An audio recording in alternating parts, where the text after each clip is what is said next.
이거 안 돼.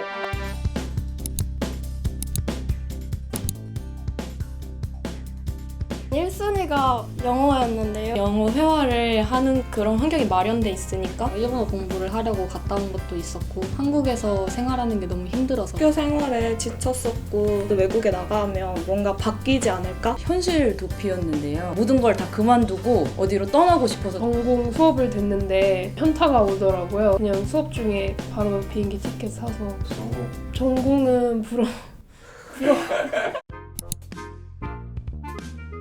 워킹홀리데이로 갔기 때문에 사무직을 하는 거는 조금 어렵고요. 일단 영어를 못하면 그런 단순 노동을 많이 하는 것 같아요. 돈을 벌면서 세컨 비자를 얻겠다 하시는 분들이 주로 농장이나 공장에 가고 제일 많은 건 식당, 드럭스토어. 캐나다에서는 디시워셔가 대표적이고요. 영어는 많이 사용을 하나요? 교수님이 어차피 너 거기 가서 이라시아이마세밖에 못 배워온다고. 게스트하우스 청소하는 사람들은 진짜 계속 청소만 하니까 언어가 안 늘기도 하는데 메뉴를 설명하거나 오더를 받거나 일상생활 대화 같은 거 언어는 많이 늘었던 것 같아요.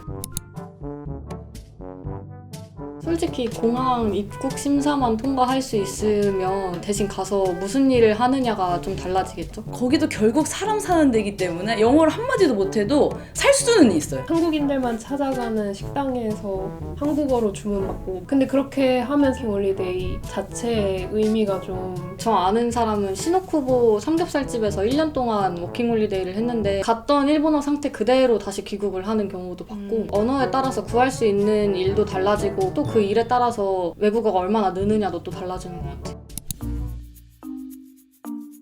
일만 하면 회의감이 들 때가 있긴 해. 내가 진짜 일만 하라고 여기 왔나? 아무리 영어가 된다고 해도 표현하는데 한계가 있잖아요. 감정까지는 전달이 안 되니까 항상 힘들고 외로웠고 사회의 이방인이다? 그런 느낌도 항상 있었고 돌아가기 직전에 되게 많이 외로웠어요. 맨날 울면서 친구들한테 전화하고 너희 나 잊은 거 아니지? 막 이러면서 아 내가 그래도 우울하려고 이렇게 온 게 아닌데 하면서 동기부여도 찾고 쉐어하우스 친구들이랑 계속 어울리려고 노력했어요. 몸을 혹사시켰어요. 시간이 있으면은 시프트를 더 받아서 일을 하고 휴무 때는 여행이라고 생각을 하고 집에 있는 시간을 최대한 줄이고 많이 활동을 하려고. 진짜 너무 외롭고 너무 힘들다 할 때는 그냥 한국을 갔어요.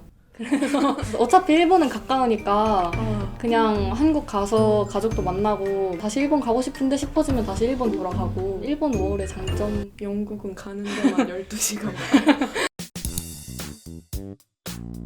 호주는 특히나 한국인 워홀러가 많이 가니까 최대한 안 만나려고 피해 다녔다 해야 되나? 다들 서로 피해 다니는 것 같은데. 아 그래요? 저는 조금 초반에 외로웠을 때는 한국 사람들이랑 놀았어요. 근데 처음엔 다 똑같지 않아? 안 친해져야지 했는데 결국에는 그치, 막 그치, 한국에서 그치, 놀고 그치. 내 잡이 영어를 많이 쓰는 잡이라면은 상관이 없는 것 같은데 잡도 한국인들이랑 하는데 막 밖에서도 한국이랑 놀면은 여기가 한국이랑 다를 게 뭐야. 좋은 친구들은 어떻게? 호주에서 워킹홀리데이 하시면 보통 쉐어하우스에서 살거든요. 같은 공간에서 사니까 계속 마주치게 되고 언어 교환 어플 통해서 친구를 사귀었었고 한국에서 와서 K-팝에 대해서 같이 얘기해 줄 수 있고 막 이런 걸 쓰면은 여고생 아니면 20대 애들이 엄청 연락이 많이 와요.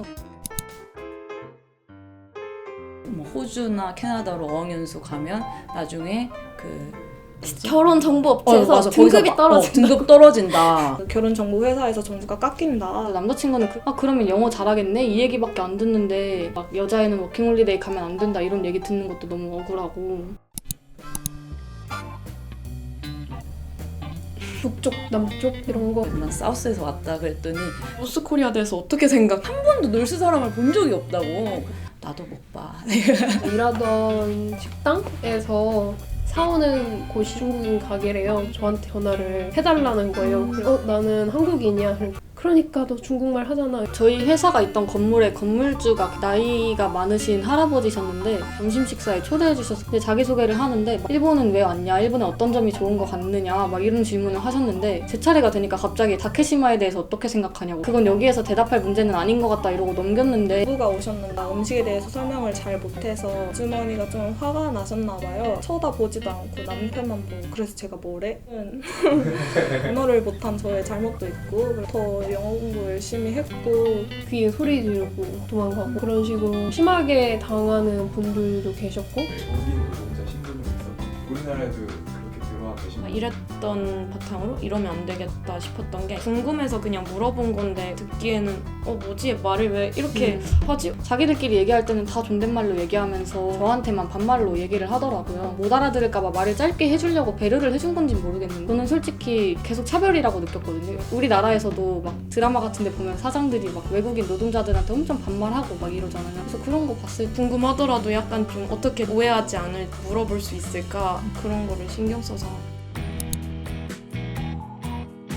친구들이 오사카 여행 갈 때 연락 오면은 약간 뿌듯하더라고요. 옛날 내 집 맞아. 동네 막 소개해주고 맞아. 요즘은 사실 조금 귀찮기는 한데 하도 많이 물어봐가지고 일을 열심히 해서 모은 돈으로 여행을 갔을 때가 뿌듯했어요. 내가 열심히 살았다는 증거? 돌이켜보면은 다양한 가치관을 접하고 배우고 제 인생의 터닝 포인트가 정말 되었거든요. 영어가 많이 늘어서 이번에 홍콩에 있는 무역회사에 하이어링 됐어요. 워홀이 정말 워홀 가기 전과 후로 나뉜 것 같습니다.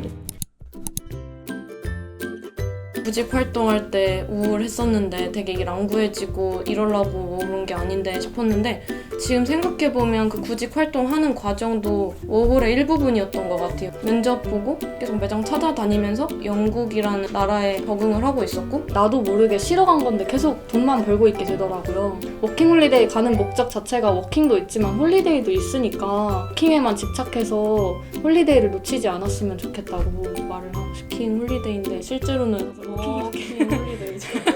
한인 사장 밑에서 일하면은 좀 고된 노동을 할 수가 있습니다. 그래. 이거 너무 한국 그래. 한인잡 엄청 힘들. 맞아. 한인자 힘듭니다.